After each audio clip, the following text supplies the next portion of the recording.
Hello बच्चों, let's read this question and the question says that a variable plane which remains at a constant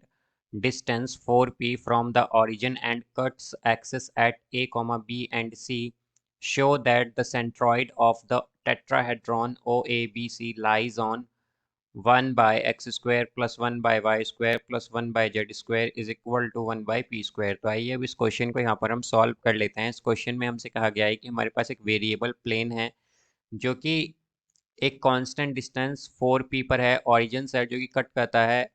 axis को at a b and सी। तो हमें यहाँ पर show करना है कि जो सेंट्रॉइड है टेट्राहेड्रॉन ओ ए बी सी का वो लाई करेगा 1 by x square plus 1 by y square plus 1 by z square is equal to 1 by p square पर। तो यहाँ पर हम की कॉन्सेप्ट यूज करेंगे,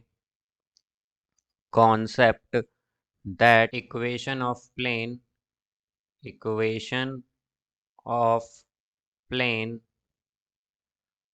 is given by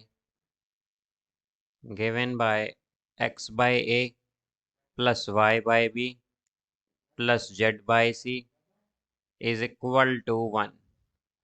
तो यहाँ से हम अगर देखें तो हमारे पास क्या आएगा, तो हमें यहाँ पर कहा गया है कि जो डिस्टेंस है ओरिजिन से वो क्या है हमारा 4p है, और हम जानते हैं कि हमारा डिस्टेंस क्या हो जाएगा यहाँ से, तो ये हो जाएगा 4p, ये हमारा डिस्टेंस है, is equal to 1 by square root of 1 by A square, because intercept क्या है ए है यहाँ पर, तो ये आएगा 1 by A square plus 1 by B square plus 1 by C square. ये हमारा डिस्टेंस होगा यहाँ से, और ये 4p के इक्वल गिवन है हमें। अब इसका अगर हम बोथ साइड स्क्वेयरिंग कर दें तो क्या आएगा, ये हो जाएगा हमारे पास 16p square is equal to 1 by अब यहाँ पर ये स्क्वायर रूट कैंसिल हो जाएगा हमारा स्क्वायर से, तो ये आएगा 1 by A square plus 1 by B square plus 1 by C square. अब यहाँ पर अगर हम इनका रेसिप्रोकल कर दें बोथ साइड तो क्या आएगा, ये हो जाएगा 1 by 16p square is equal to 1 by A square plus 1 by B square plus 1 by C square. तो यहाँ से हम अगर देखें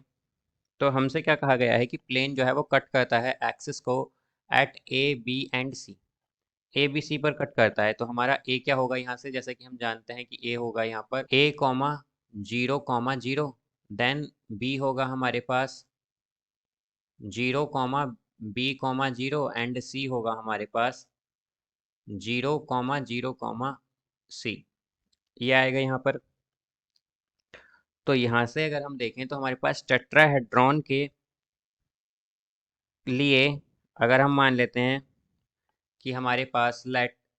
the X comma Y comma Z be the coordinates of tetrahedron, coordinates of centroid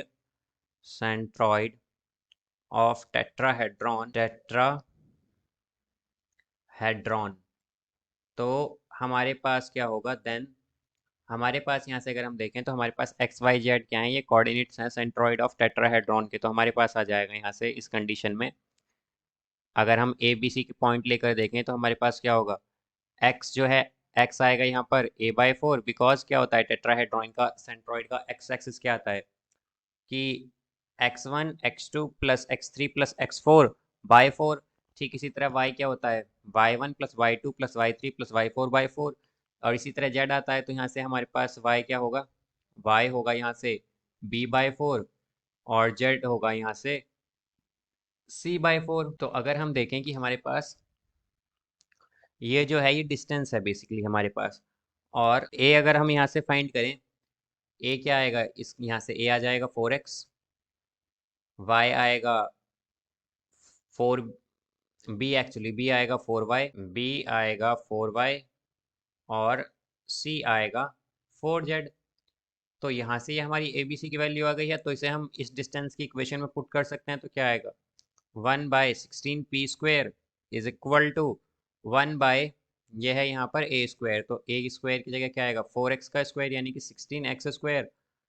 plus 1 by B square का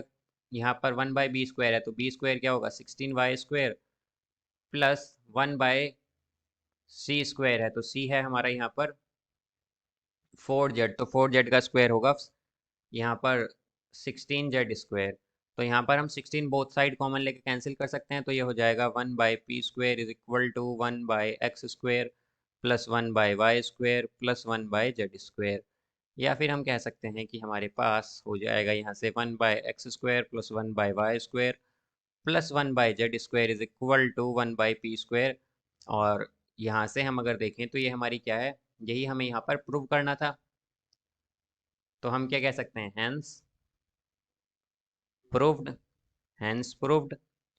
So I hope you understood it well. Best of luck. Thank you.